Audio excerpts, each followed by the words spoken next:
ओम शांति। 9 सितंबर 2024। बाबा के महावाक्य।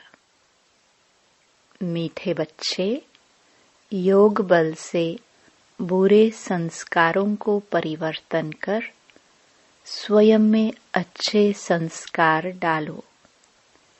ज्ञान और पवित्रता के संस्कार अच्छे संस्कार है। प्रश्न: तुम बच्चों का बर्थ राइट कौन सा है? तुम्हें अभी कौन सी फीलिंग आती है? उत्तर: तुम्हारा बर्थ राइट है मुक्ति और जीवन मुक्ति। तुम्हें अब फीलिंग आती है कि हमें बाप के साथ वापस घर जाना है। तुम जानते हो बाप आए हैं भक्ति का फल मुक्ति और जीवन मुक्ति देने। अभी सबको शांति धाम जाना है। सबको अपने घर का दीदार करना है। ओम शांति। मनुष्य बाप को सच्चा बादशाह भी कहते हैं। अंग्रेजी में बादशाह नहीं कहते, उसमें सिर्फ सच्चा फादर कहते हैं। गॉड फादर इज ट्रुथ कहते हैं। भारत में ही कहते हैं सच्चा बादशाह। अब फर्क तो बहुत है। वह सिर्फ सच कहते हैं, सच सिखलाते हैं, सच्चा बनाते हैं। यहाँ कहते हैं सच्चा बादशाह। सच्चा भी बनाते हैं और सच खंड का बादशाह भी बनाते हैं। यह तो बरोबर है। मुक्ति भी देते, जीवन मुक्ति भी देते हैं, जिसको भक्ति का फल कहते हैं। लिबरेशन और फ्रूशन। भक्ति का फल देते हैं और लिबरेट करते हैं। बच्चे जानते हैं हमको दोनों देते हैं। लिबरेट तो सबको करते हैं, फल तुमको देते हैं। लिबरेशन और फ्रूशन, यह भी भाषा बनाई हुई है ना। भाषाएं तो बहुत है। शिव बाबा के भी नाम बहुत रख देते हैं। कोई को कहो उनका नाम शिव बाबा है तो कह देते हम तो उनको मालिक ही कहते हैं। मालिक तो ठीक है, परंतु उसका भी नाम चाहिए ना। नाम रूप से न्यारी कोई चीज होती नहीं। मालिक भी कोई चीज का बनता है ना। नाम रूप तो जरूर है। अभी तुम बच्चे जानते हो बाप बरोबर लिबरेट भी करते हैं। फिर शांति धाम में सबको जरूर जाना है। अपने घर का दीदार सबको करना है। घर से आए हैं तो पहले उनका दीदार करेंगे। उसको कहते हैं गति सदगति। अक्षर कहते हैं परंतु अर्थ रहित। तुम बच्चों को तो फीलिंग रहती है हम अपने घर भी जाएंगे और फल भी मिलेगा। नंबरवार तुमको मिलता है तो और धर्म वालों को भी फिर समय अनुसार मिलता है। बाप ने समझाया था यह पर्चा है बहुत अच्छा। तुम स्वर्गवासी हो या नरकवासी हो, तुम बच्चे ही जानते हो। यह मुक्ति जीवन मुक्ति दोनों गॉड फादरली बर्थ राइट है। तुम लिख भी सकते हो बाप से तुम बच्चों को यह बर्थ राइट मिलता है। बाप का बनने से दोनों चीजें प्राप्त होती है। वह है रावण का बर्थ राइट, यह है परमपिता परमात्मा का बर्थ राइट। यह है भगवान का बर्थ राइट। वह है शैतान का बर्थ राइट। ऐसा लिखना चाहिए जो कुछ समझ सके। अब तुम बच्चों को हेवन स्थापन करना है। कितना काम करना है। अभी तो जैसे बेबीज हैं, जैसे मनुष्य कलयुग के लिए कहते हैं कि अभी बेबी बच्चा है, बाप कहते हैं सतयुग की स्थापना में बेबी है। अभी तुम बच्चों को वर्षा मिल रहा है। रावण का कोई वर्षा नहीं कहेंगे। गॉड फादर से तो वर्षा मिलता है। वह कोई फादर थोड़ी है। उसको रावण 5 विकारों को तो शैतान कहा जाता है। शैतान का वर्षा क्या मिलता है? 5 विकार मिलते हैं। शो भी ऐसे करते हैं, तमो प्रधान बन जाते हैं। अब दशहरा कितना मनाते हैं, सरमनी मनाते हैं, बहुत खर्चा करते हैं, विलायत से भी निमंत्रण दे बुलाते हैं। सबसे नामी ग्रामी दशहरा मनाते हैं मैसूर का। पैसे वाले भी बहुत हैं। रावण राज्य में पैसा मिलता है तो अक्ल ही छट हो जाता है। बाप डिटेल में समझाते हैं। उनका नाम ही है रावण राज्य। उसको फिर कहा जाता है ईश्वरीय राज्य। राम राज्य कहना भी रॉन्ग हो जाता है। गांधी जी राम राज्य चाहते थे। मनुष्य समझते हैं गांधी जी भी अवतार थे। उनको कितने पैसे देते थे। उनको भारत का बापूजी कहते थे। अब वह तो सारे विश्व का बापू है। अभी तुम यहाँ बैठे हो, जानते हो कितनी जीवात्माएं होंगी। जीव शरीर तो विनाशी है, बाकी आत्मा है अविनाशी। आत्माएं तो ढेर हैं। जैसे ऊपर में सितारे रहते हैं ना, सितारे जास्ती हैं या आत्माएं जास्ती हैं? क्योंकि तुम हो धरती के सितारे और वह आसमान के सितारे। उनको देवता कहा जाता है। वह फिर उनको भी देवता कह देते हैं। तुमको लकी सितारा कहा जाता है ना? अच्छा, इस पर फिर आपस में डिस्कस करना। बाबा अभी इस बात को नहीं छेड़ते हैं। यह तो समझाया है कि सभी आत्माओं का एक बाप है। इनकी बुद्धि में तो सब है। जो भी मनुष्य मात्र हैं, सबका वह बाप है। यह तो सब जानते हैं कि सारे सृष्टि समुद्र पर खड़ी है। यह भी कोई सबको नहीं मालूम है। बाप ने समझाया था यह रावण राज्य सारे सृष्टि पर है। ऐसे नहीं रावण राज्य कोई सागर के पार है। सागर तो ऑलराउंड है ही। कहते हैं ना, नीचे बैल हैं, उसके सींगों पर सृष्टि खड़ी है। फिर जब थक जाता है तो सींग बदली करता है। अभी पुरानी दुनिया खलास हो, नई दुनिया स्थापना होती है। शास्त्रों में तो अनेक प्रकार की बातें दंत कथाओं में लिख दी है। यह तो बच्चे समझते हैं। यहाँ सब आत्माएं शरीर के साथ है। इनको कहते हैं जीव आत्माएं। वह जो आत्माओं का घर है, वहाँ तो शरीर नहीं है।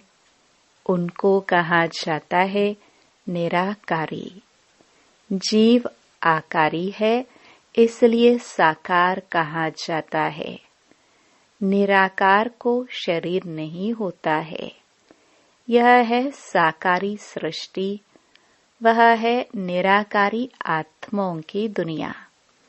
इसको सृष्टि कहेंगे उसको कहा जाता है इनकॉर्पोरियल वर्ल्ड।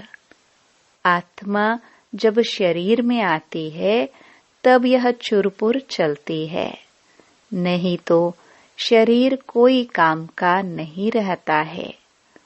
तो उनको कहा ही जाता है निराकारी दुनिया। जितनी भी आत्माएं हैं वह सब पिछाड़ी में आनी चाहिए, इसलिए उसको पुरुषोत्तम संगमयुग कहा जाता है। सब आत्माएं जब यहाँ आ जाती है तो वहाँ फिर एक भी नहीं रहती हैं। वहाँ जब एकदम खाली हो जाता है तब फिर सब वापस जाते हैं। तुम यह संस्कार ले जाते हो नंबरवार पुरुषार्थ अनुसार।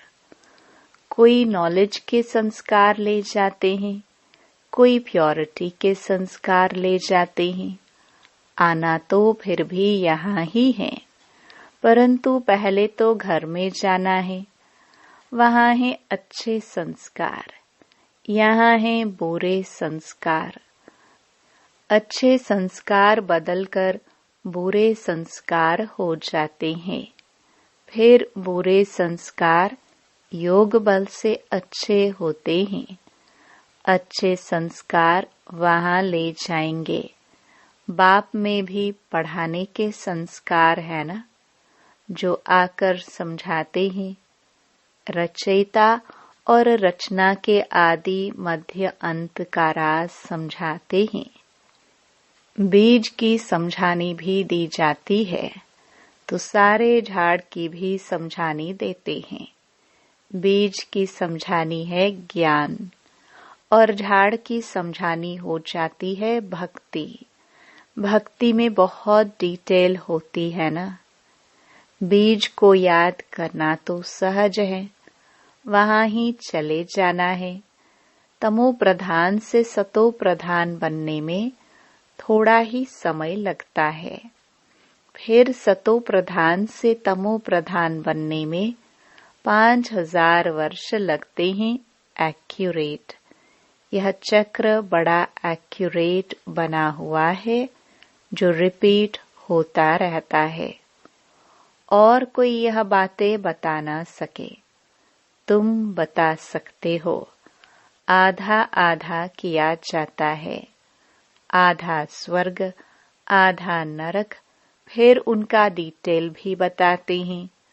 स्वर्ग में जन्म कम, आयु बड़ी होती है। नरक में जन्म जास्ती, आयु छोटी होती है। वहाँ है योगी, यहाँ है भोगी। इसलिए यहाँ बहुत जन्म होते हैं।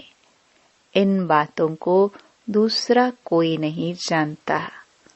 मनुष्य को कुछ भी मालूम नहीं है।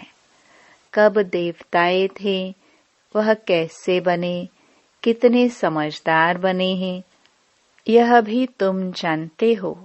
बाप इस समय बच्चों को पढ़ाकर 21 जन्मों के लिए वर्षा देते हैं। फिर यह तुम्हारे संस्कार रहते नहीं। जैसे राजाई के संस्कार होते हैं तो ज्ञान की पढ़ाई के संस्कार पूरे हो जाते हैं। यह संस्कार पूरे हुए तो नंबरवार पुरुषार्थ अनुसार रुद्र माला में पिरो जाएंगे। फिर नंबरवार आएंगे पाठ बजाने। जिसने पूरे 84 जन्म लिए हैं वह पहले आते हैं। उनका नाम भी बतलाते हैं। श्री कृष्ण तो है फर्स्ट प्रिंस ऑफ हेवन। तुम जानते हो सिर्फ एक थोड़े ही होगा, सारी राजधानी होगी ना। राजा के साथ तो फिर प्रजा भी चाहिए। एक से दूसरे पैदा होते जाए। अगर कहे 8 इकट्ठे आते हैं, परंतु श्री कृष्ण तो नंबर 1 में आएगा ना। 8 इकट्ठे आते हैं तो फिर श्री कृष्ण का इतना गायन क्यों? यह सब बातें आगे चलकर समझाएंगे। कहते हैं ना, आज तुमको बहुत गुह्य बातें सुनाता हूँ। कुछ तो रहा हुआ है ना। यह युक्ति अच्छी है। जिस बात में देखो नहीं समझते हैं तो बोलो, हमारी बड़ी बहन उत्तर दे सकती है। या तो कहना चाहिए, अभी बाप ने बताया नहीं है।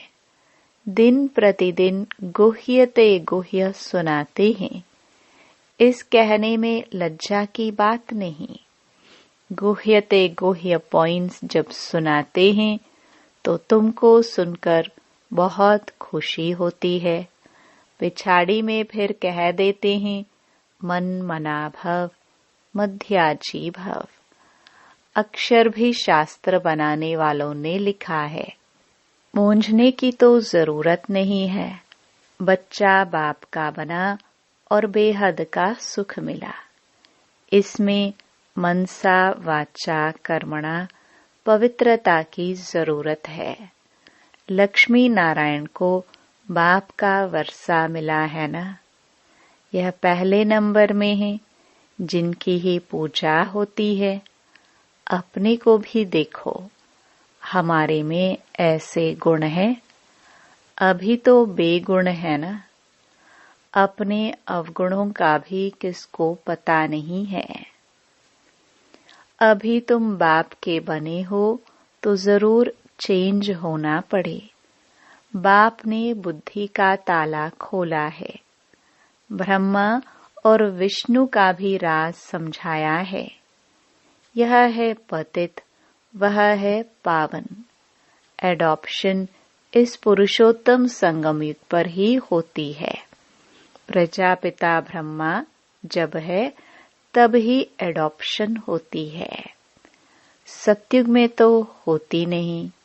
यहाँ भी किसको बच्चा नहीं होता है तो फिर एडॉप्ट करते हैं। प्रजापिता को भी जरूर ब्राह्मण बच्चे चाहिए। यह है मुख वंशावली, वह होते हैं कुख वंशावली। ब्रह्मा तो नामी ग्रामी है।